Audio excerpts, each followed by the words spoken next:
여러분 안녕하십니까? 밤사이 뉴욕 증시에서 있었던 일, 그리고 국내 증시에서 있었던 일까지 쉽고 빠르게 전해드리겠습니다. 글로벌 증시와이드 출발하겠습니다.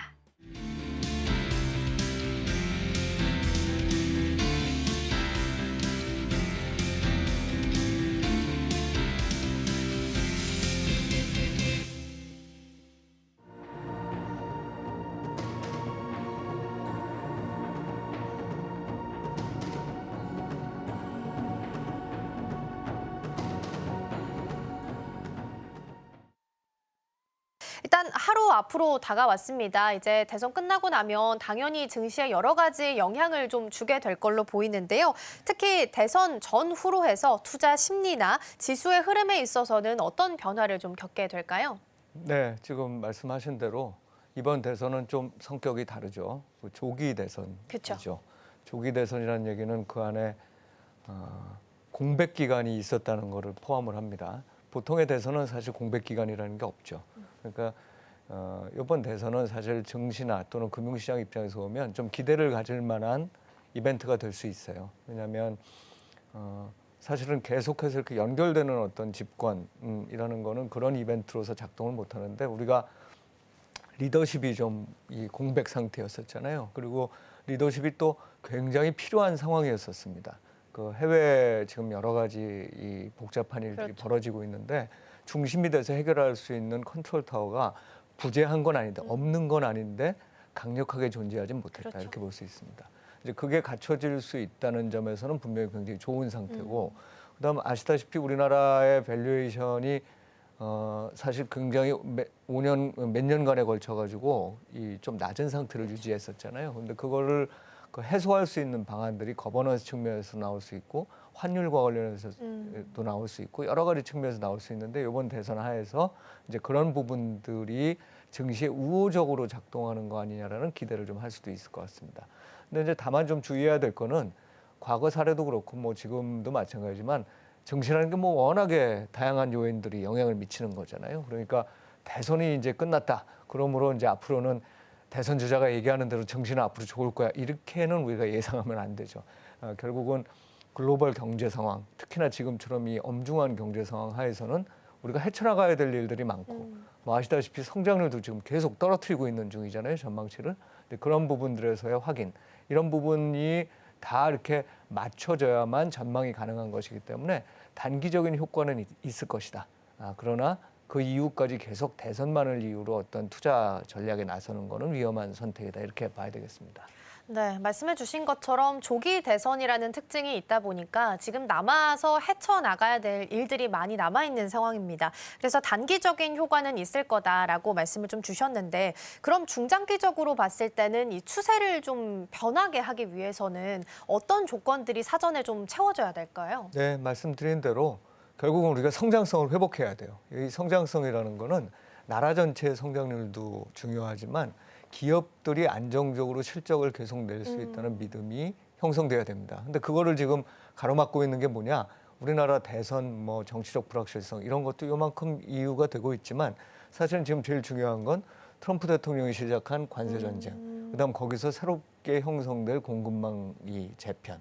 이제 여기서 과연 우리나라 기업들이 어떤 모습을 가질 수 있겠느냐.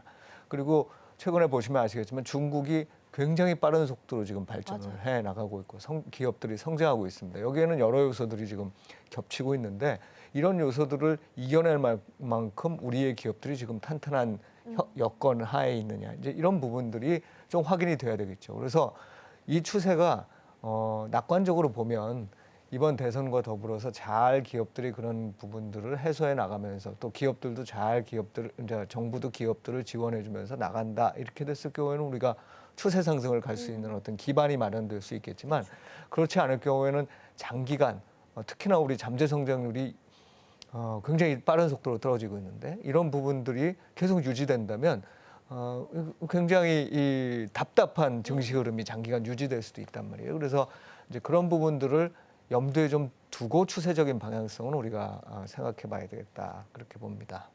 네, 그렇죠. 이제 한은에서 금통이 열렸을 때도 이제 경제 성장률을 또 낮춰 잡은 부분이 있기 때문에 계속해서 중장기적인 추세로 좀 바꿔서 긍정적으로 가려면 관세 협상 부분도 있을 것이고 기업들도 실적을 잘 뒷받침해줄 만큼 좀 성장세가 이루어져야 된다라는 말씀을 좀 주신 것 같습니다.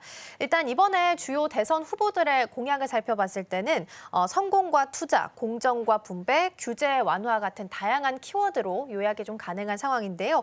후보별로 경제 철학이 좀 다르다 보니까 증시에 미치는 영향도 살짝은 좀 다를 수 있을 것 같아요. 어떤 부분들을 살펴보면 좋을까요? 기본적으로 이번 대선이 이제 성장률 하락, 그다음에 잠재 성장률의 빠른 속도의 저하. 그래서 실제로 말씀하신 대로 지금 0%대 성장률 올해 맞아요. 전망하는 기관들이 많이 늘어났거든요. 가장 낮은 데는 제가 보니까 0.3%까지도 낮춰놨습니다. 네. 이제 그런 상황에서 2040년 정도쯤 되면 제가 보기엔 그거보다 더 빨라질 수도 있는데 우리나라 잠재 성장률이 0%로 간다는 거예요. 이제 이런 상황이 됐을 때 참 이거를 해결하는 게 우리의 제일 첫 번째 문제겠죠. 그러다 보니까 원래는 정당별로 약간 색채가 이렇게 다른 모습들이 좀 분명하게 드러나는데 이번에는 어쨌든 표면적으로는 성장이 제일 1번 과제입니다. 그래서 지금 이제 이 민주당 후보 같은 경우에도 기본적으로 우리가 5대 경제 강국으로 만들겠다. 뭐 이런 식의 이제 말씀을 하시는 거고 또 우리 국민의힘 후보 같은 경우에도 우리나라의 이 경제 성장을 빠르게 끌어올리겠다. 이제 이런 활력을 높이겠다. 이런 이제 주장을 하시는 거죠. 그러니까 결과적으로 성장이 어쩌다 보니까 중심이 돼버린 그런 상황이었어요. 그런데 그럼에도 불구하고 제가 이제 공약집 보시면은 이렇게 세부적으로 좀 따져볼 수가 있잖아요. 근데 그 성장을 이루는 방식에서는 분명 차이가 납니다. 분명하게 기존의 이제 진보 정당 같은 경우에는 정부 주도, 정부가 주도한다는 건 무슨 뜻일까요? 정부가 주도권을 쥐고 뭔가 한다는 거는 그만큼 돈도 많이 쓴다는 얘기거든요. 그러니까 정부가 주도권을 쥐고 돈을 많이 쓰는 방식으로의 성장을 추구하겠다. 물론 분배 문제에 있어서도 분배 문제는 사실 아무도 이제 그냥 자발적으로 나눠주려고는 잘 안 하니까 어차피 정부가 와가지고 그걸 해줘야 되는 그런 어떤 정부의 힘이 필요한데 성장에 있어서도 정부의 힘이 필요하다. 논리적으로 이유가 있습니다. 왜냐? AI 같은 경우에 엄청나게 대규모 투자들이 필요하다는 게 지금 등장이 되고 있고 그다음에 전력 수요 같은 것들도 당연히 엄청나게 마련이 돼야 된다. 그럼 이제 이거를 민간한테 맡겨놨을 때 민간만 할 수 있느냐? 그러니 정부가 돈을 나서서 해줘야 된다라는 게 이제 진보 쪽 주장인 거예요. 그런데 반면에 이제 우리 보수 쪽은 어떻게 생각을 하시냐면 또 그것보다는 기업의 규제를 완화해줘라. 왜냐하면 정부가 주도하고 정부가 돈을 쓰면 좋은 점도 있다. 그렇게 집중적으로 투자가 된다는 거는 좋지만 민간 기업 쪽에서 입장에서 보면은 정부가 다 결정하니까 그리고 돈도 주니까 사실상 자체적인 경쟁력을 확보하는데 게을러질 수 있다는 겁니다. 이게 이제 우리 자유주의적인 사고방식인 거잖아요. 그렇기 때문에 그것보다는 기업들이 그거를 스스로 할 수 있게 이 규제를 완화해 줘야 된다. 그래서 크게 나누면 성장을 이루는 방식이 한쪽은 정부 주도의 지원, 한쪽은 규제 완화. 물론 양쪽이 그것만 주장하는 건 아니에요.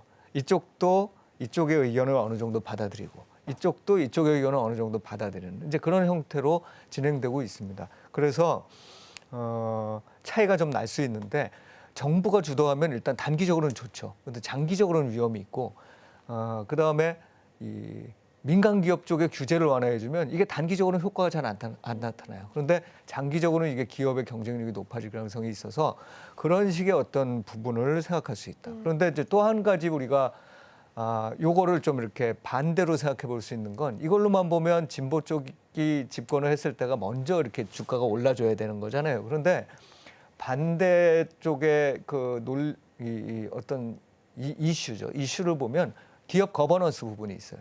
기업 거버넌스라는 건 기업이 투명해져야 된다는 거거든요. 여러 측면에서. 그래서 투명하게 고객들과 또 투명하게 주주들과 소통을 해가면서 주주한테 뭔가를 이렇게 환원해주는 그런 어떤 체제를 잘 만들어야 된다는 얘기인데 그거에 대한 시각이 진보 입장에서 보면은 기본적으로 기업들이 정말로 좀 투명하게 자기네들의 이거를 하기 위해서 좀 더 규제를 해야 된다는 거예요. 예를 들면 이사회를 만드는데도 좀 더 규제를 해야 되고 그래서 어떻게든 투명하게끔 할 수밖에 없는 제약을 주겠다는 거고 반대로 이제 보수 정당 입장에서는 그것보다 더 중요한 거는 친기업적 정책들 예를 들면 세금 깎아주고 그렇죠. 또 거버넌스 측면에서 부담 너무 주지 않고 이제 이렇게 하면 알아서 잘할 거다 이런 부분입니다. 이런 거는 친기업적인 게 바로 드러나니까 보수 정당이 집권을 했을 때 더 주가에 긍정적인 영향을 미치고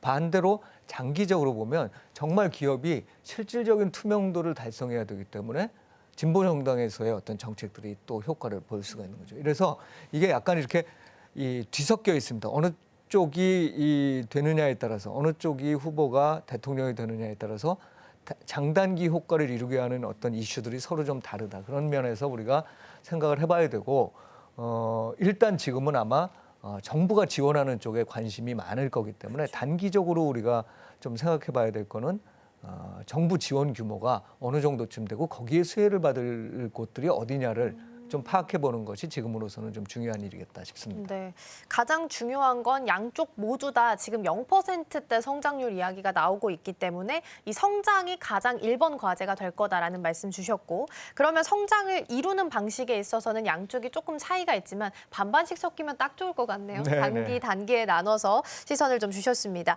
그리고 산업이나 투자 활성화 공약도 나오고 있습니다. 뭐 K방산도 그렇고 벤처 R&D 같은 다양한 후보별로 이제 추진하고 있는 산업이 좀 다를 수밖에 없는데요. 어떤 업종이 좀 수혜를 받을 수 있을지 어떤 종목들을 좀 살펴보면 좋을까요? 네, 제가 방금 말씀드린 대로 정부가 관심을 갖고 지원을 하는 부분들이 장기적으로 봤을 때는 뭔가 경쟁력 문제라든지 또는 이 구축 효과라는 게 있죠. 어느 쪽에 지원을 하다 보면 어느 쪽은 소외되기 마련입니다. 그러니까요. 이제 그런 부분들이 영향을 받고 문제가 될 수 있습니다만 어쨌든 단기적으로는 지원을 받고 활성화시킨다고 하는 쪽이 좋겠죠. 그런 면에서 보면 분명하게 그걸 얘기한 건 이제 진보 정당 쪽에서는 얘기를 네. 지금 하고 있는 거죠. 그중에 대표적인 게 뭐 AI도 있지만 컨텐츠가 있고 컨텐츠 또 방산이 있습니다. 네. 그리고 여러 가지 측면에서 바이오 같은 것들도 뭐 또 얘기가 되고 있는 것 같아요. 그러니까 그런 쪽으로의 그게 이제 혁신 기업들을 우리 삼성전자나 뭐 현대차나 이런 기업들을 대체할 만한 산업을 키우자는 건데 그러기 위해서 거기다가 여러 가지 형태 이제 돈을 집어넣을 겁니다. 그렇죠. 지금 현재로는 아마 민관 합동 펀드 같은 것들을 만들 이제 그럴 계획인 것 같은데 이제 그런 부분들이 들어가게 되면 일단은 당장 굉장히 투자를 할 수 있는 여건이 조성되는 거겠죠. 그래서 이런 부분들에 분명히 관심을 좀 단기적으로는 가져야 될 거다. 다만 이제 보수 정부 쪽이 들어서게 된다면 지금 현재 좀 관심 가질 수 있는 부분은 원전입니다. 아까 AI와 관련해서 사실 전력 수요가 굉장히 많이 늘어날 그렇죠. 거다라고 제가 말씀을 드렸는데 이 공약을 보면 전력 수요와 관련해서 이 진보 정당 쪽은 사실 신재 생에너지 쪽 이런 쪽을 여전히 많이 얘기하고 있는데 보수 정당 쪽은 바로 우리 직전 정부에서도 그 이전 정부에서 원전에 대해서 좀 이렇게 눌렀던 거를 다시 살려보기로 했는데 채 다 되지는 않았거든요. 그렇죠. 이거를 좀 더 활성화시켜서 우리나라의 국가 경쟁력까지 이제 높이는 방향으로 이어가겠다. 그리고 그 과정에서 전력 수요를 충분히 공급하겠다. 전력 수요에 대해서 공급한다는 얘기는 비싼 가격으로 공급하는 거는 아무 의미가 없어요. 그렇죠. 싼 가격으로 공급을 해주겠다는 얘기거든요. 그러면 당연히 원전과 관련된 부분들이 또 혜택을 볼 수가 있겠죠. 그리고 산업적인 측면에서 AI나 뭐 또는 이 컨텐츠 이런 부분들을 이 보수 정당 쪽도 얘기 안 하는 바가 아닙니다. 단지 민간 기업 쪽에서 그거를 할 수 있도록 규제를 완화한다는 데 더 초점을 맞추고 있고 좀 더 직접적으로 돈을 거기다가 집어넣겠다 이런 얘기를 안 하고 있을 뿐이에요. 그래서 어떤 방식이 더 장기적인 효과를 낼지 우리는 잘 모르지만 가능성으로 보면 우리 개별 기업들의 경쟁력을 높이는 방향으로는 정부 지원보다는 규제 완화 쪽이 좋겠죠. 그렇죠. 그런데 이제 단기적으로 보면 돈을 넣어주는 쪽이 좀 수혜를 받을 수 있다. 이렇게 두 개를 구분해서 좀 이렇게 볼 필요가 있겠다 싶습니다. 네.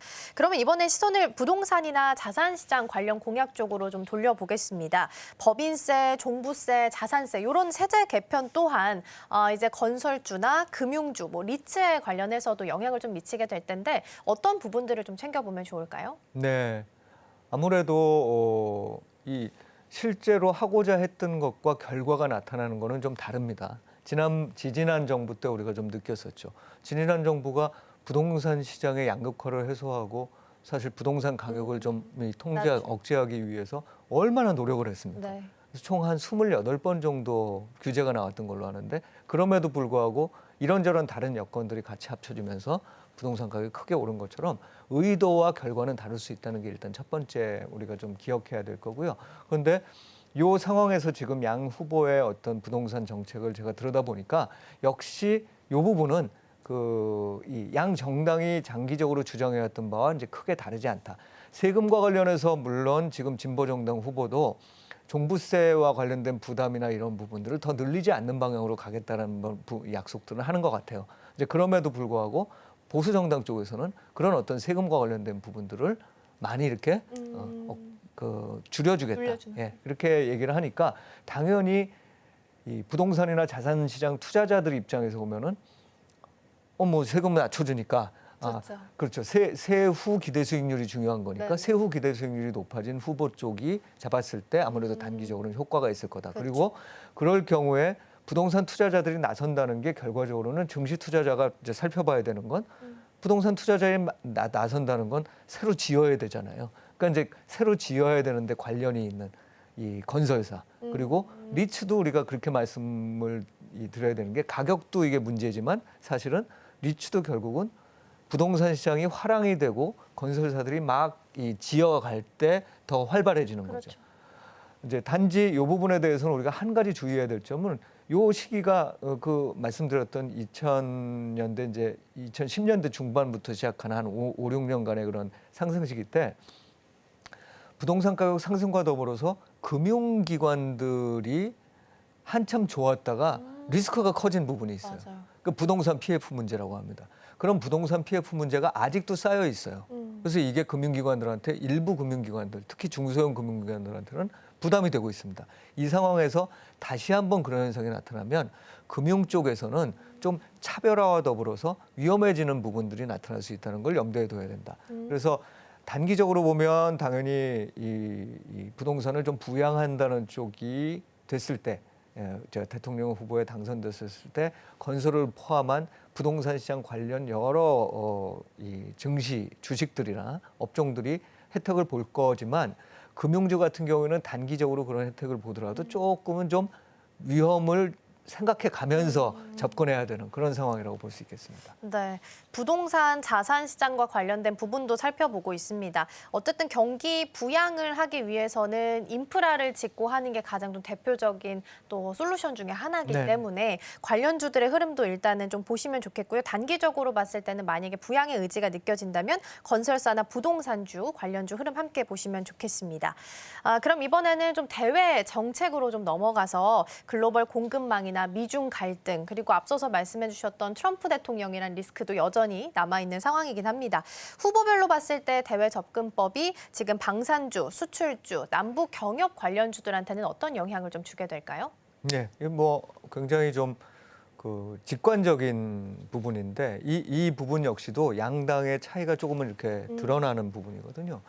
뭐 아시다시피 지금 진보 정당 후보는 이번 이 직전 정부에서 했었던 한미일 동맹을 계속 유지하는 상황에서 이 중국과 러시아와도 관계를 좀 개선하고 네. 그다음에 대북 관계에 있어서도 관계를 좀 더 개선하겠다는 입장이잖아요. 당연히 이렇게 될 경우에는 수출이 중국과의 관계에서 조금 이제 나아질 수 있다는 부분이 하나 있을 거고요. 그다음에 대북 경협주 같은 경우에는 당연히 진보 정당 후보가 저기를 했을 때, 그러니까 집권을 했을 때 수혜를 받을 수 있겠죠. 이제 다만 여기에 리스크는 뭐냐? 지금 현재 이 트럼프 대통령이 추구하고 있는 이 한미일, 그러니까 사실은 이건 트럼프 대통령보다는 바이든 행정부 때부터 시작된 건데 트럼프 대통령이 이 공급망을 재편하려고 하잖아요. 그 공급망 재편을 하려는 과정에서 중국과 또는 러시아와 사이가 좋은 나라들을 그냥 두겠느냐는 겁니다. 그래서 만약에 선택을 하라는 문제로 가게 될 경우에는 이게 여러 가지 문제점들이 발생할 수 있다는 거예요. 이제 그런 리스크를 한쪽에 안고 있다는 건 이제 생각을 해봐야 될 거고요. 반면에 이제 보수 정당 쪽 굉장히 아주 극명하게 북한에 대해서는 여전히 상당히 네. 좀 강경한 입장이고 중국과 러시아는 잘 지내면 좋지만 그럼에도 불구하고 나의 중심은 한미일 공동 이 협력 체제에 있다. 여기에 맞춰져 있습니다. 그래서 여기에서는 우리가 뭘 좀 기대해 볼 수 있냐면 그 체제 내에서 우리가 확고한 위치를 갖는 거죠. 그래서 공급망 내에서 우리의 기업들이 그걸 나서서 할 수 있는 중심 위치로 자리를 잡는다면 당연히 그 형성될 공급망 체계 내에서 돈을 벌 수 있는 상황일 겁니다. 단지 그게 너무 이제 강조될 경우에는 중국과의 관계라든지 러시아의 관계가 다시 한번 이제 좀 안 좋아질 수 있는 상황들이 전개될 수도 있겠죠. 그래서 외교라는 건 사실 한쪽 방향만 있는 건 아닙니다. 그렇기 때문에 상황을 봐가면서 양쪽이 다 이렇게 조정해 나갈 거예요. 근데 적어도 지금 공약만으로 볼 때 그리고 양 정당의 기본적인 취지를 볼 때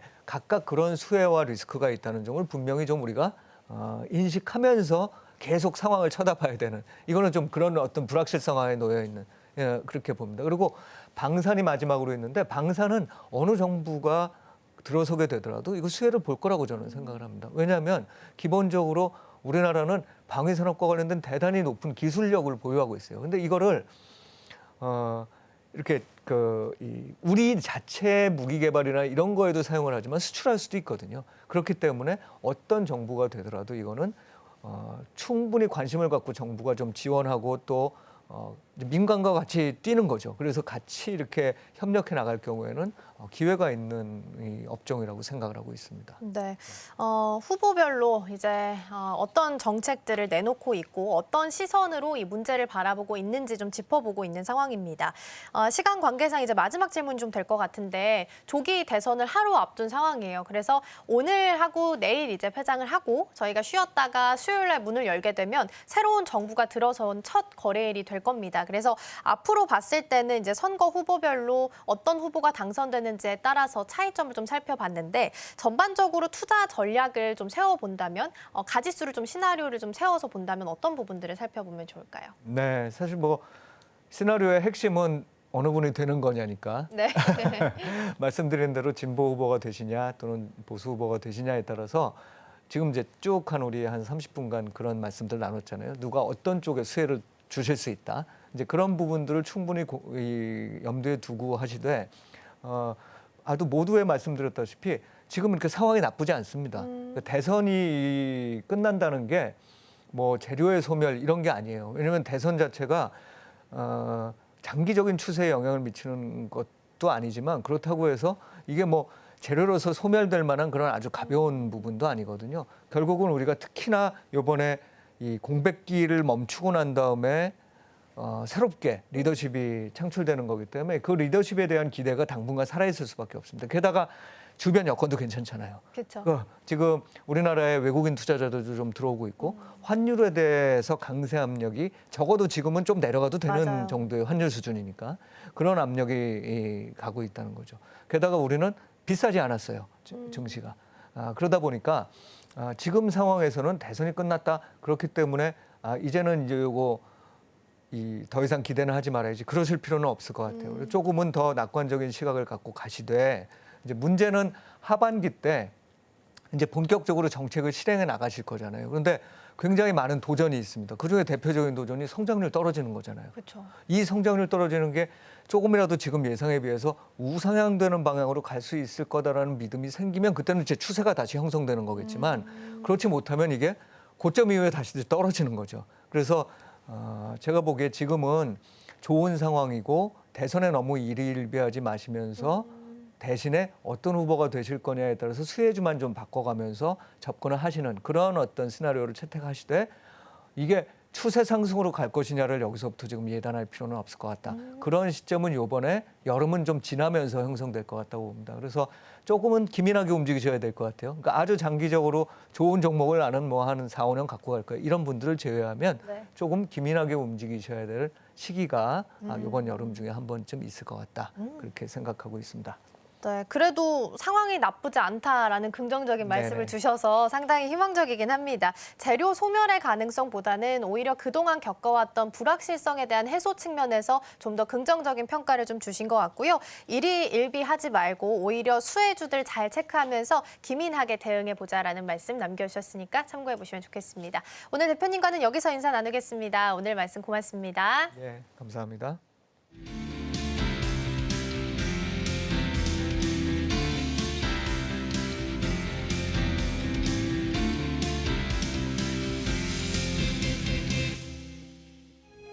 네, 먼저 경제 쪽부터 함께 살펴보도록 하겠습니다.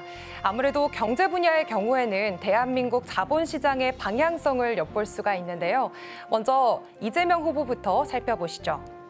이재명 후보의 경우에는 코스피 5천 시대를 제시를 했습니다. 그러면서 이 상법 개정과 또 주주 보호 강화를 핵심에 두고 있는 상황입니다. 이사의 책임 범위를 모든 주주로 확대를 하고 또 자사주 소각이나 물적 분할 뒤에 신주선 배정 같은 이런 예민한 이슈들을 법으로 추진하겠다라는 입장을 밝히고 있는 상황입니다.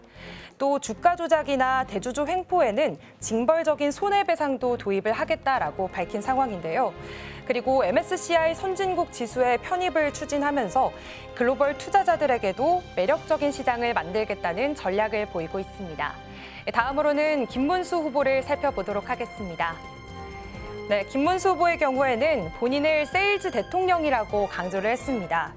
대통령이 직접 나서서 해외 투자자들에게 한국 시장을 소개하겠다라고 밝혔고요. 직접 해외 투자에 유치하겠다라는 언급도 하게 됐습니다. 그리고 여기에다가 경제부총리, 그리고 한은 총재, 금융위원장 등 이른바 F4와 함께 또 민간 전문가들로 구성된 금융자문기구를 신설하겠다는 청사진을 밝히기도 했는데요. 그리고 세금 정책도 꽤나 구체적입니다. 배당소득세 분리과세, 그리고 세율 인하 같은 투자 요인을 확대하겠다는 방침을 밝히기도 했고요. 또 장기 보유한 주식들에게는 기간에 따라서 세율을 낮춰주는 방안도 함께 고민을 했습니다. 여기에다가 이재명 후보와 마찬가지로 MSCI 지수 편입, 그리고 물적 분할 시 신주 우선 배정도 역시나 공약으로 담았습니다. 거기다가 경영권 변경 시 의무 공개 매수 같은 주주 보호책도 함께 내놓은 상태입니다. 다음으로 이어서 이준석 후보도 함께 살펴보도록 하겠습니다. 이준석 후보의 경우에는 소액주주 보호와 또 시장 공정성을 회복하겠다라는 것을 먼저 내세웠고요. 또 대표적인 공약으로는 물적 분할 후에 쪼개기 상장을 금지를 언급했습니다. 모회사 주가가 희석되는 걸 막기 위해서 아예 제도적으로 차단을 하겠다는 겁니다.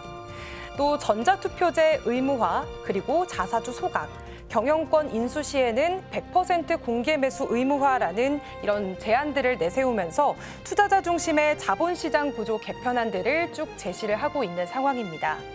또 눈에 띄는 공약으로는 아무래도 이 규제 기준 국가제라는 게 있는데요. 기업이 미국이나 유럽처럼 규제가 없는 사례를 제시를 한다면 그걸 그대로 우리나라에도 적용을 해주겠다는 그런 입장입니다.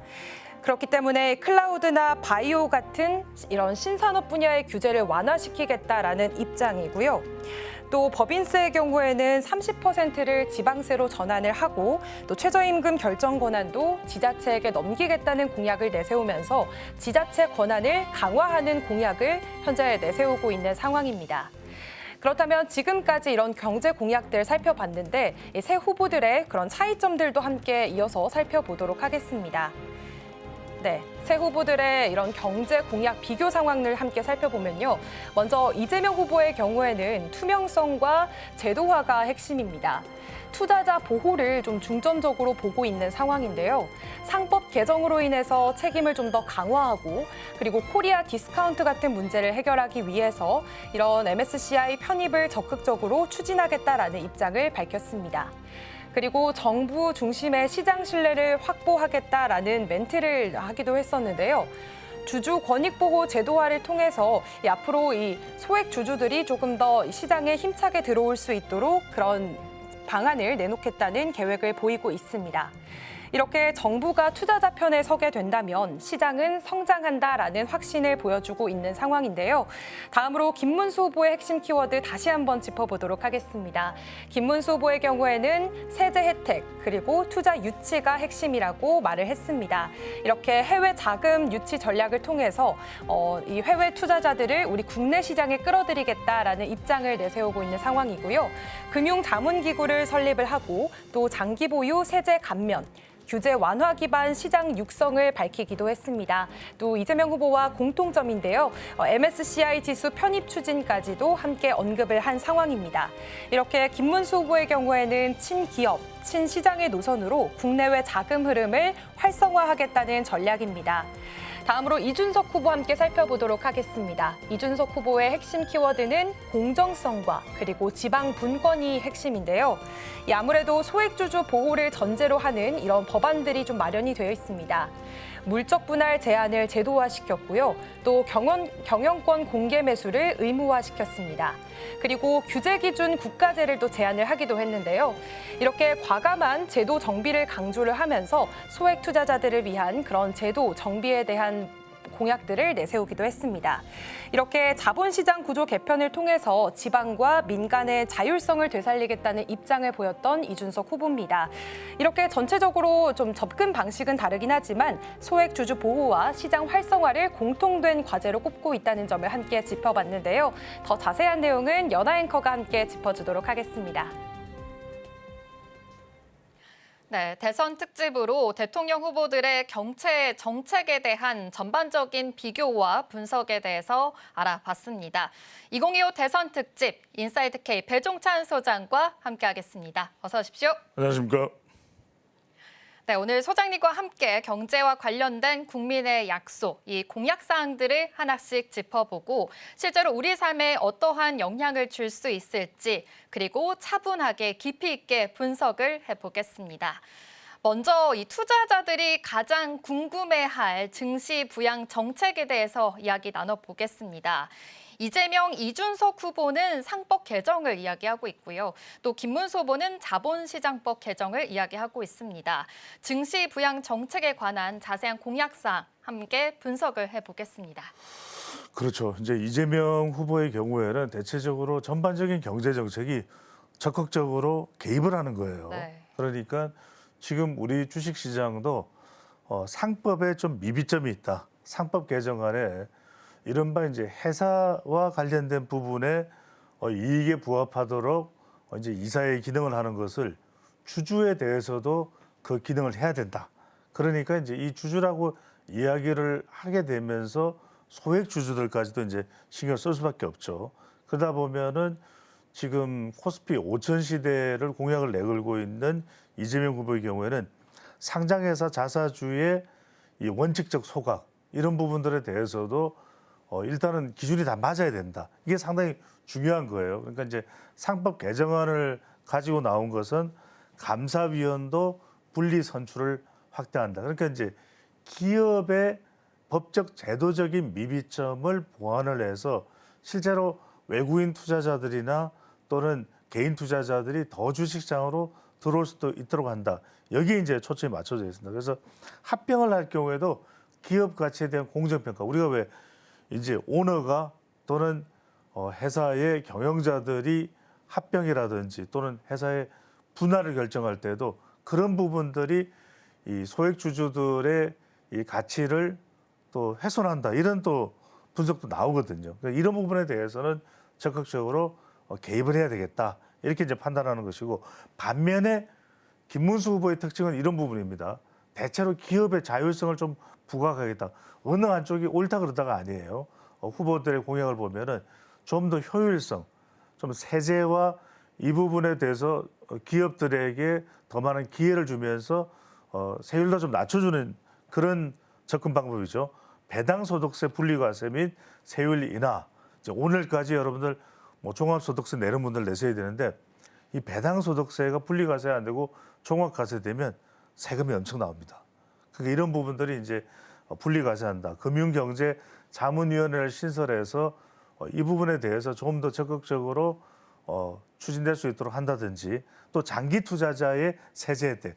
세제라는 용어가 자주 등장할 거예요. 그러니까 이제 뭔가 국가 재정을 투입하기보다는 개인이나 기업이 내야 될 세금을 좀 깎아줌으로써 오히려 더 민간 영역에서 활성화되겠다.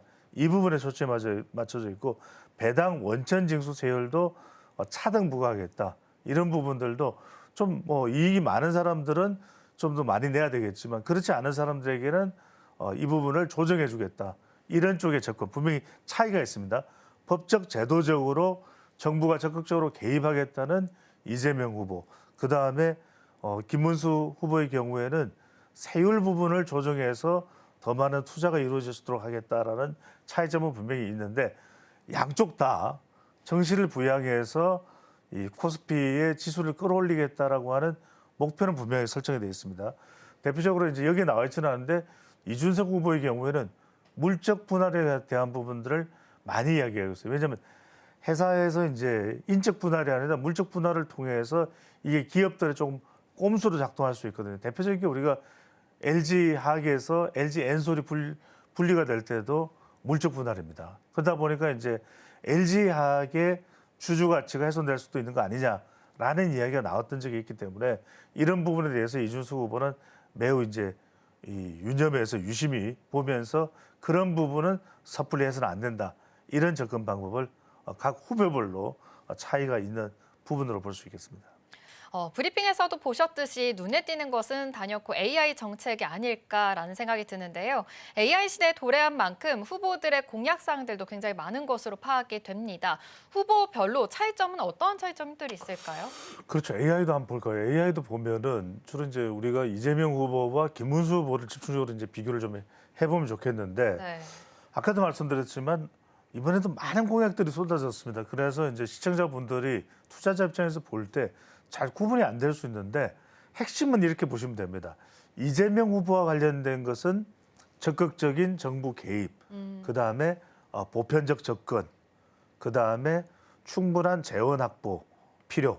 이 부분으로 이제 집중된다고 보시면 되고 그다음에 김문수 후보의 경우에는 세제 등 비용 삭감, 그다음에 민간이 아니고 민간입니다. 민간 활성화.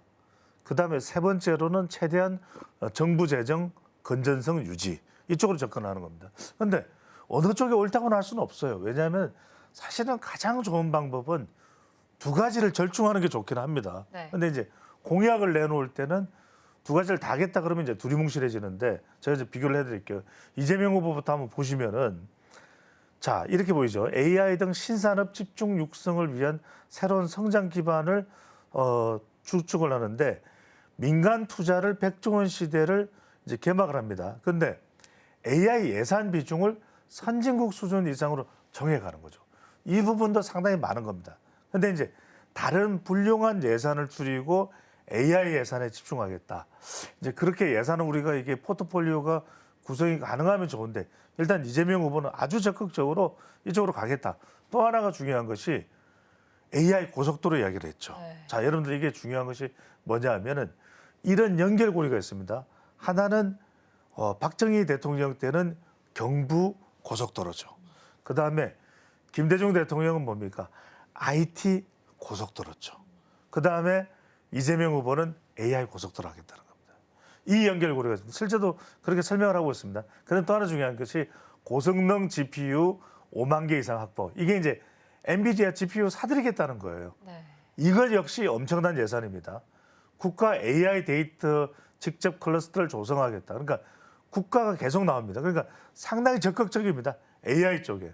그렇게 해서 상당히 활성화하겠다는 것이 이재명 후보. 그러니까 이번에 주요 후보들이 모두 AI에 대해서는 아주 적극적인 걸 알 수 있습니다. 김문수 후보도 적극적이에요. 제가 이제 기본적으로 설명드렸던 대로 정부 역할은 없느냐 이렇게 또 대물어 보실 분들도 계시는데 정부 역할도 있습니다. 분명히 있습니다. AI 부분에 있어서는 정부 역할도 강조하고 있는데 AI 청년 인재 20만 명 양성, 그다음에 3대 AI 강국 도약 이런 부분인데 자 20만 명 양성인데 여러분들이 바로 위에를 보시면 화면 위를 보시면 이재명 후보는 미래 인재 양성이면서 숫자를 안 밝히잖아요. 이 이유가 왠지 아세요? 이게 이 국민의힘 당내 경선 때 상당히 이 양성이 논란이 됐어요. 왜? 실제로 우리는 지금 AI 인재가 많이 유출되고 있거든요. 그러니까 양성은 많이 해도 갈 데가 없어요. 그래서 사실 이 부분에 대한 공격을 받을 수도 있기 때문에 실제 이제 이재명 후보는 구체적인 숫자는 이야기가 안 합니다. 그런데 이제 김문수 후보는 한 20만 명 양성하겠다. 그 방법은 AI 대학원, 소프트웨어 중심 대학 이야기를 하고 있고요. 그 다음에 저 위에 보시면 이재명 후보도 숫자 나오죠. 100조. 그 다음에 김문수 후보도 100조입니다. 차이가 있습니다. 저긴 민간 투자를 끌어내겠다는 것이고 이 김문수 후보는 민관 합동 펀드입니다. 펀드. 100조 원 조성 등 AI 유니콘을 지원하겠다. 아까도 말씀드렸죠. 특징 자체가 이재명 후보는 더 적극적으로 국가 주도로 가는 것이고 김문수 후보는 기업을 좀 더 활성화해서 그 역할을 할 수 있도록 하는 겁니다. 그다음에 공공데이터 개방 확대, 한국형 소형 원전. 이 부분은 바로 이제 다음 순서에서 제가 말씀드릴게요. 뭐냐면 소형 원전 상용화가 자, 원전에 대해서 김문수 후보는 아주 적극적으로 강조하는데 그 이유 중에 하나로 AI가 전력 소모량이 많다. 전력 소모가 많을 수밖에 없다. 전기 자동차도 그렇지 않냐. 그렇기 때문에 원전에 우리는 아주 적극적이어야 된다는 부분을 이 AI를 이야기하면서도 아주 강조하고 있는 점도 이재명 후보와는 차이가 나는데 이준석 후보는 짧게 말씀드리면 특징 중에 하나가 이 행정과 관련된 부분을 이야기합니다. 첫 번째는 전략 부총리 제도를 도입하겠다. 또 하나는 뭐냐면 조금 더 믹스가 됩니다. 원전도 이야기하는데 신재생에너지도 믹스하겠다. ESS 이야기를 하고 있고요. 마지막으로는 상당히 트럼프 정책이 하나 들어가 있습니다. 리쇼링을 하겠다. 여수 산단을 간 이유도 석유화학이 이게 해외로 나가면 안 된다. 중추 기업이기 때문에 이런 제조업이 국내에 있어야 된다. 리쇼링을 그런 의미에서 트럼프와 또 상당히 닮아 있는 제도도 이준석 후보는 하나 지금 꺼내들고 있는 상황입니다. 네, 좋습니다. 지금 AI 정책에 대해서 이야기해 주셨는데요. 이재명 후보는 아무래도 좀 적극적인 정부 개입을 더 이야기하면서 AI 정책 쪽으로 특히나 좀 강조가 많이 되는 모습이고 김문수 후보도 청년 인재 양성을 위해서 여러 가지 정책 이야기들을 내놨습니다. 지금 에너지 정책에 대해서도 짧게 이야기해 주셨는데 에너지 정책 여쭙고 싶었어요. 사실 두 후보 간의 공약 차이가 좀 있습니다. 에너지 정책에 관련해서 이재명 후보는 친환경 에너지 쪽으로 이야기를 하고 있고요. 김문수 후보는 좀 더 원전 쪽에 가까운 내용을 이야기하고 있습니다. 에너지 정책에 대한 차이점도 한번 분석해 볼까요? 그렇습니다. 이게 사실은 두 후보가 TV 토론에서도 분명한 차이점을 보인 것인데 김문수 후보는 더 적극적인 원전이에요. 네. 그런데 반면에 이재명 후보는 문재인 정부만큼 탈원전은 아닙니다. 그런데 원전의 속도 조절을 좀 하면서 신재생 에너지를 더 강조하고 있는 것이 또 이재명 후보입니다. 분명히 차이가 있습니다. 그래서 탄소 감축 목표도 지금 이제 화면에 바로 보시면 비교가 되는데 더 상향해야 된다. 더 적극적으로 탄소 중립으로 가야 된다는 것이 이재명 후보. 이전에 뭐 아리백도 이번 대선 말고 지난 대선에 또 이야기를 했었죠. 근데 이제 김문수 후보는 2030 목표 탄소 감축 목표 정도만 유지하면 된다. 에너지 고속도로도 지금 이재명 후보는 배송망을 이야기하고 있어요. 그런데 김문수 후보는 좀 더 이런 부분도 더 이제 원전 이야기를 많이 합니다. 원전 정책을 보시죠. 그러면 SMR 상용화로서 숫자상으로도 대형 원전 6기 건설을 차질 없이 추진하자라고 이야기를 하고 지금 이재명 후보는 원전과 관련해서 안전한 신형 원전 개발을 병행하고 기존 원전을 활용하자. 속도 조절입니다. 그리고 재생에너지는 분명하게 서해안 쪽으로 이렇게 재생에너지망을 확보를 하자라고 이제 이재명 후보는 이야기를 하고 있는 것이고 이 부분에 대해서 오히려 반대입니다. 김문수 후보는 신재생에너지는 확대하면 좋은데 이건 좀 속도를 조절하자. 태양광 에너지를 뭐 논밭에서 건설했다고 해서 또 얼마나 문제가 됐었냐. 이 이야기를 또 강조하고 있는 것이고요.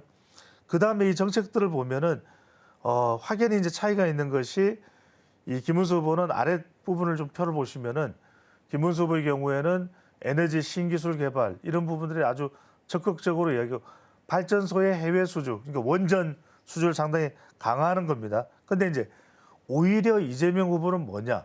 원전을 늘릴 것이 아니라 스마트 그리드 이런 부분을 보시면서 여러분들이 종목도 좀 생각을 해주셔야 돼요. 김문수 후보가 되면은 뭐 당선이 된다면은 원전 쪽을 물론 반드시 우리가 단언해서 그렇게 이야기를 드릴 수는 없습니다. 하지만 이제 원전 쪽이 더 적극적으로 탄력을 받을 수도 있는 것이고, 자 이재명 후보 쪽이 되면 신재생 에너지, 태양광 쪽, 풍력 쪽, 그리고 또 스마트 그리드, 이 에너지를 좀 전력망을 디지털하자 이런 이야기를 하고 있기 때문에 이런 부분에 있어도 분명한 차이를 보이고 있다라고 볼 수 있겠습니다. 사실 지금 중요한 것은 또 글로벌적으로 큰 산이 있습니다. 한미 정상회담도 치러져야 하고요. 그리고 관세나 환율 등에 대한 이 경제 정책들 남아있는 상황입니다. 후보들의 경제 철학이 굉장히 중요한 시점으로 보이는데 어떠한 차이점이 좀 있을까요? 우선은 뭐 환율은 어떤 후보가 되느냐에 따라서 그걸 뭐 후보자 판단으로 할 수 있는 부분은 아닌 것이고요. 이제 중요한 것이 큰 그림을 이렇게 봐야 되겠죠. 그러니까 이재명 후보가 되면은 적극적인 이 재정 투입을 이야기를 하고 있습니다. 그렇기 때문에 추경도 더 확대한다는 것이고, 그만큼 국가가 적극적으로 나서서 지역 앞에도 또 이 예산을 확보해서 더 소상공인들이 더 크게 좀 보편적으로 지금 경제 활성화를 하겠다라는 이런 입장인 것이고, 그러다 보면 이제 결과적으로 이제 부닥치게 되는 것은 예산 확보를 어떻게 하겠냐, 재정은 어떻게 하겠냐, 이런 부분에 이제 210조 정도를 이야기하고 있는데, 전문가들은 그보다는 더 많이 드는 거 아니냐라고 이야기를 하고 있습니다만, 아직까지 그 부분은 이제 구체적으로 실제 대선 결과가 나와봐야 어떻게 될지를 이제 좀 확인할 수 있을 것 같고, 다만 이제 그렇게 됐을 때 실제적으로 상당히 우리 경제가 빠른 시간 내에 회복될 수 있는 모멘텀은 잡을 수 있습니다. 또 하나가 이제 이 미국과의 협상과 관련해서 이재명 후보는 완급 조절을 해야 된다. 이걸 뭐 그렇다고 해서 아주 서둘러서 갈 일은 아니다라고 판단을 하고 있는 부분에 이제 주목을 해볼 필요가 있을 것 같고요. 김문수 후보는 대체적으로 재정 건전성, 국가가 더 어떤 재정을 투입할 일은 아니다. 그렇기 때문에 기존에 내야 되는 세제를 좀 깎아주자. 또 규제를 대폭적으로 완화하자. 이쪽에 좀 초점을 맞추고 있습니다. 그러다 보니까 기업의 법인세도 24에서 21%로 내려주겠다. 이런 입장. 또 부동산 관련된 세제. 오늘 이제 우리가 다루지는 못하지만 소득세 부분도 다른 어떤 세금 관련되는 부분도 최대한 낮춰주겠다. 근데 그렇게 될 경우에 세원 확보를 어떻게 하겠냐. 상당히 지금 경기 회복을 위해서 들어갈 돈이 모는데 이게 정말 이야기가 될 수밖에 없거든요. 또 하나가 이제 통상 관련해서는 아주 적극적입니다. K조선, 방산, 원전을 통해서 트럼프 대통령과 또 LNG도 있죠, 알래스카. 이런 부분을 통해서 아주 적극적으로 협상하겠다라고 이야기를 하는데, 일부에서 이제 우려하는 부분은 너무 그러다 보니까 한미 동맹을 강조하다 보니까 우리의 이익을 못 챙기는 건 아니냐. 그러면은 미국과의 관계가 더 돈독해지는 건 좋은데 중국 또 우리가 이 주변 국가들과의 관계 차원에서 또 남북 관계, 러시아와의 관계는 어떻게 하냐 이런 이야기가 나온 것이고, 이준석 후보의 특징은 대체로 청년에 좀 초점이 맞춰져 있습니다. 초점에 맞춰져 있고, 또 하나의 특징이 정부 효율을 이야기해요. 지금 20몇 개가 되는 정부 부처를 16개로 줄이자 이렇게 얘기를 하니까 일종의 머스크 같은 어떤 정보 효율을 이야기하는 거 아니냐라는 이야기가 나오는 것이고, 그다음에 통상과 관련해서는 공동 대응을 하자는 이야기를 해요. 다른 후보들하고 차이 나는 것은 이거 우리 혼자 나설 일이 아니다. 일본, 호주, 그다음에 EU, 유럽연합과 함께 미국에 대해서는 공동 대응하자는 입장을 이야기하고 있습니다. 네, 좋습니다. 이렇게 후보들의 경제 공약들, 방향성을 자세하게 들여다봤습니다. 여러분의 이 선택에 좀 도움이 되셨기를 바라면서 인사이트K 배종찬 소장과는 여기서 인사드리겠습니다. 고맙습니다. 감사합니다.